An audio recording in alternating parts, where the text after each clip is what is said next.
एक नया धारावाहिक आने वाला है, क्योंकि मंत्री भी कभी ग्रेजुएट थी। और उसका ओपनिंग लाइन में बताती हूँ क्या होगा। क्वालिफिकेशन के भी रूप बदलते हैं, नए नए सांचे में ढलते हैं। एक डिग्री आती है, एक डिग्री जाती है, बनते एफिडेविट नए हैं। जिस तरीके से स्मृति ईरानी जी ने हम सबको, अरे ये बार बार मुझसे गाने की बात ना करें, बड़ी मुश्किल से गाया ये पूरा गाना हाँ, फिर से सुना देंगे। जिस तरीके से स्मृति ईरानी जी ने अपने एफिडेविट को लेकर, एजुकेशनल क्वालिफिकेशंस को लेकर एक चीज़ कायम की है कि किस तरीके से ग्रेजुएट से 12वीं कक्षा के हो जाते हैं, वो मोदी सरकार से ही और मोदी सरकार में ही मुमकिन है। शुरुआत में उनकी 2004 की डिग्री से करना चाहती हूँ, एफिडेविट से करना चाहती हूँ, जो उन्होंने फाइल की थी, जहाँ पे वो बीए थी।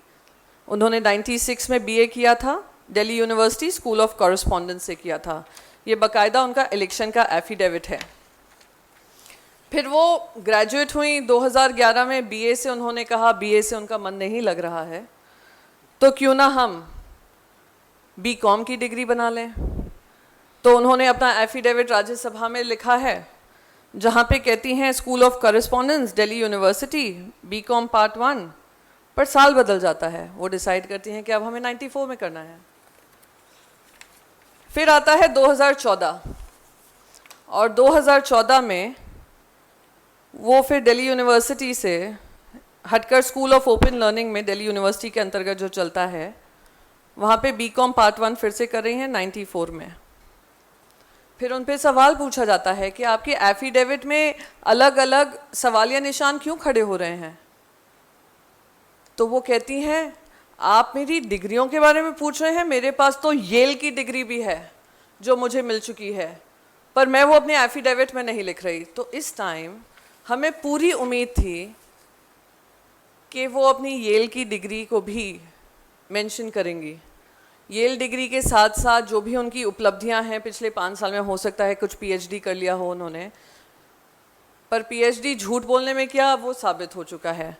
और वो पीएचडी अब बताता है, क्योंकि आज देश के सामने, और मैं आपको बता दूं 2017 में जब राज्यसभा का वो नॉमिनेशन भर रही थी, वो गुजरात के इलेक्शन कमीशन ने डराया था, धमकाया था, क्या किया था। वो इलेक्शन कमीशन ने अब कुछ दिन पहले ही, जैसे ही हमने इस मुद्दे को उठाया, उन्होंने उनका एफिडेविट अपलोड किया है।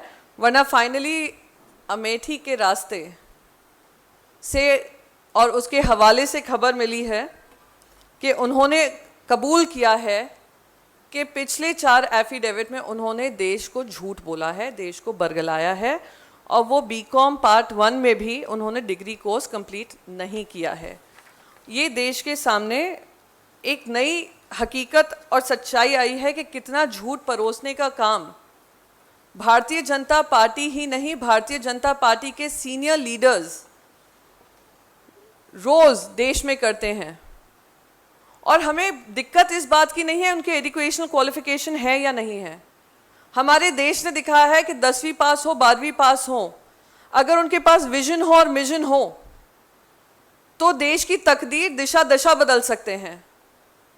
पर गुस्सा इस बात से आता है कि ये मंत्री साहिबा पिछले इतने सालों से गलत एफिडेविट देश के सामने लाए जा रही हैं, ये सोचकर कि कोई उनसे ये सवाल नहीं पूछेगा। और साथ ही साथ मैं यही पूछना चाहती हूँ कि अपनी गलत रिकॉर्ड एक लीगल एफिडेविट में डालना,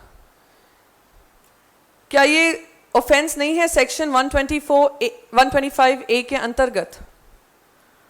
और सेक्शन 33 के साथ अगर इसको पढ़ें, रिप्रेजेंटेशन ऑफ पीपल्स एक्ट 1950, तो ये एक कानूनी प्रावधान है जहां पे उनको सजा मिल सकती है।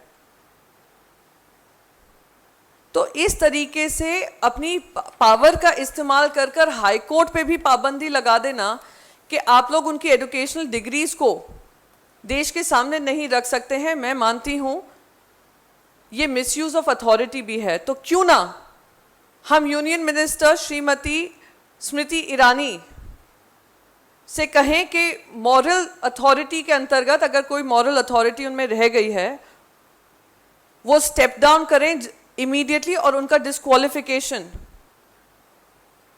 क्यों ना माना जाए। जिस तरीके से वो देश को एफिडेविट के माध्यम से बरगलाने का काम अपनी एजुकेशनल डिग्री को लेकर कर रही हैं।